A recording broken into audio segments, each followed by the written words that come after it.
I'm going to start by saying this very clearly. This is not an anti-rescue conversation.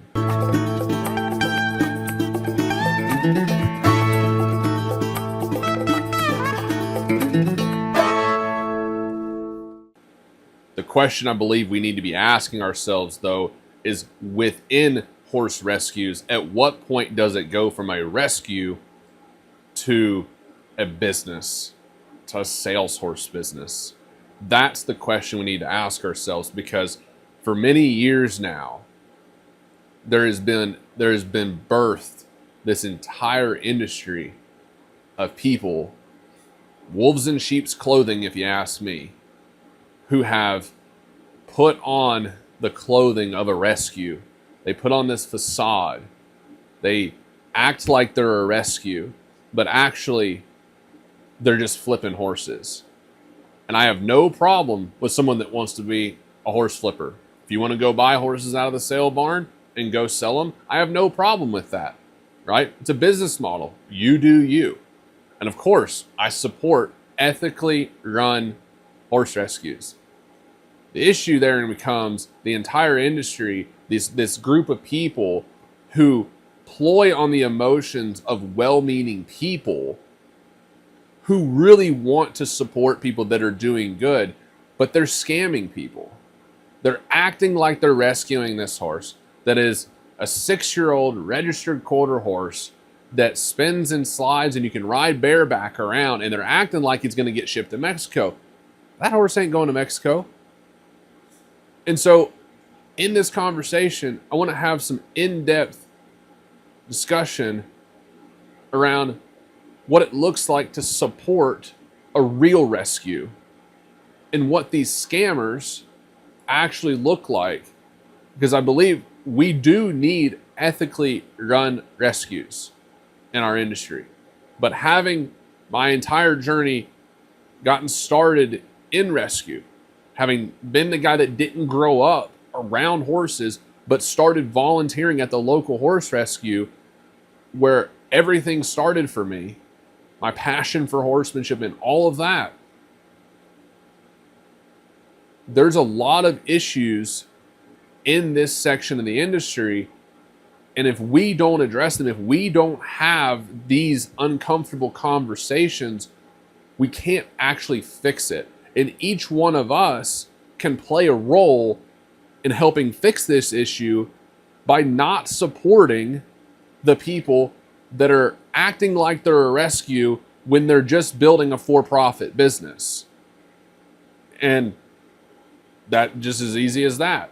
And we can also go support the rescues who are actually taking action and executing on their actual mission as a rescue, and they're stewarding their resources well. They're actually changing the lives of the horses that they're dedicated to rescuing. They're actually changing the lives of the local community because they're involved and they're spreading awareness and education, and they're doing things to actually make a positive difference. We should go all in on supporting those. And so I want to dive into this deeper because we have to have these conversations, and then people like you and I, we have to take action in supporting the organizations that are actually making a difference. I've mentioned that many of these quote unquote rescues are just sales horse operations. Okay. And some of them legitimately are, because real rescues, unless they have said, hey, we are not a nonprofit, but our actions prove that we actually rescue horses. And I'm a big fan of nonprofits that run like for-profits, and we'll talk about that later.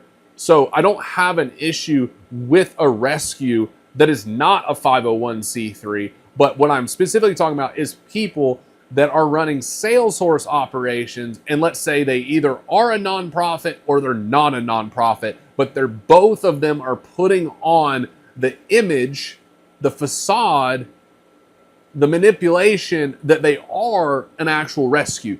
That's where I have a big issue with this, right? And we all should have an issue with this, which is these people that are like, we rescue horses, we're doing all these good things. And they could be a nonprofit or they could be a for-profit.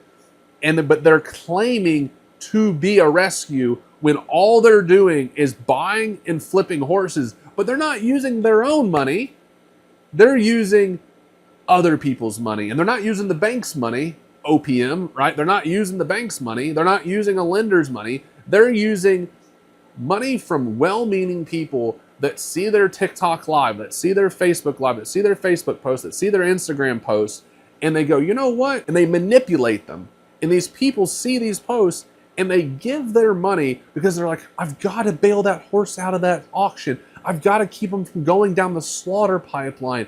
Oh my gosh, that horse looks so sad. I've got to help that horse get into a better home. And like, we all would want those things for these horses. None of us want a horse to end up in bad circumstances. But when these sales horse people, they're just flippers, but they're worse than flippers because they claim to be a rescue, right?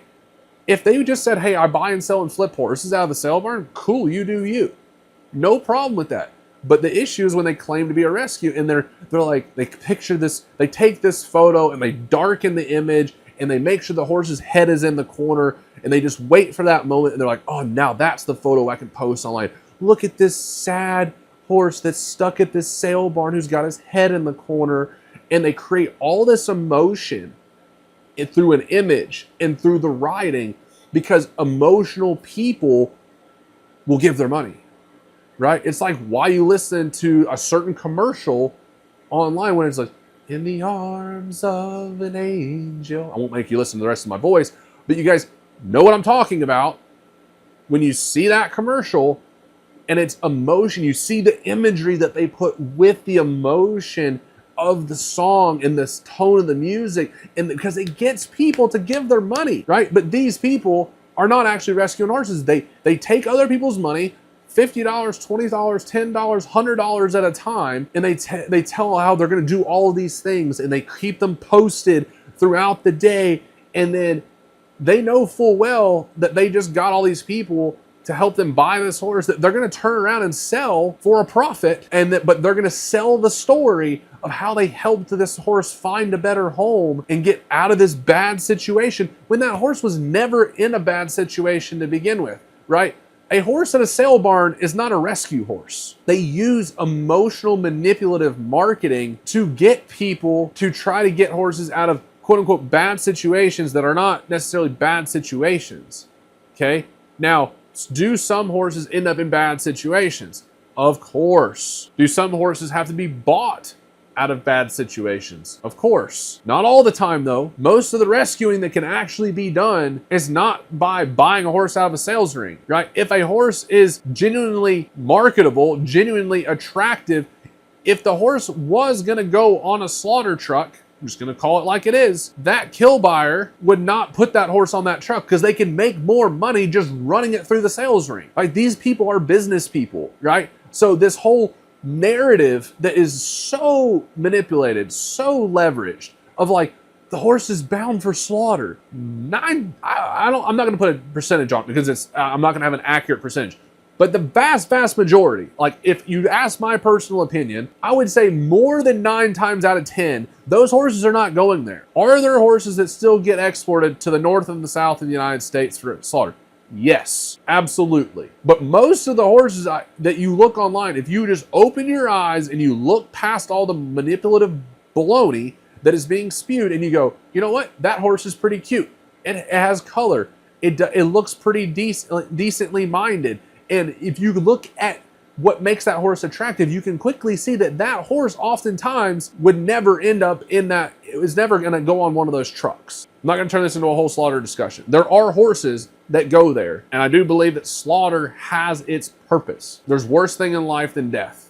And that could be that, it could be euthanasia, but we're specifically talking about the people manipulating people for profit under the guise that they're running a rescue, which they're not doing, right? And that kind of deception hurts the rescues that are doing really, really, really good work, right? And it actually hurts the horses that actually need help. Because why? It muddies the water. It makes it hard to discern between which animals need help and which ones don't need help, which people are doing good work and which people are not doing good work. And so it takes each of us using some discernment to look at a post, to look at an animal and go, you know what are the actions of these people, right? Like looking at the qualifications of a real rescue. Most of them are 501c3, right? Most of them are truly nonprofit. A lot of these people that are doing this are not, because they know if they try to go get a 501c3 and try to run it through there and they do this type of work, they could get in massive trouble with the government for rescuing horses when they're not actually rescuing horses, right? And I believe that, and then the people that do this,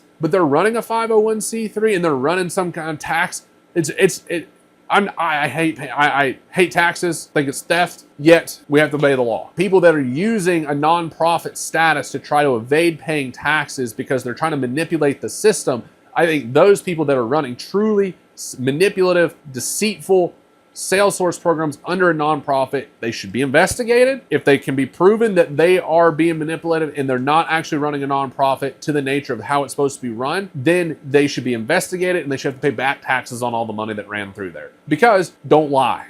Don't be a thief, right? Don't manipulate people.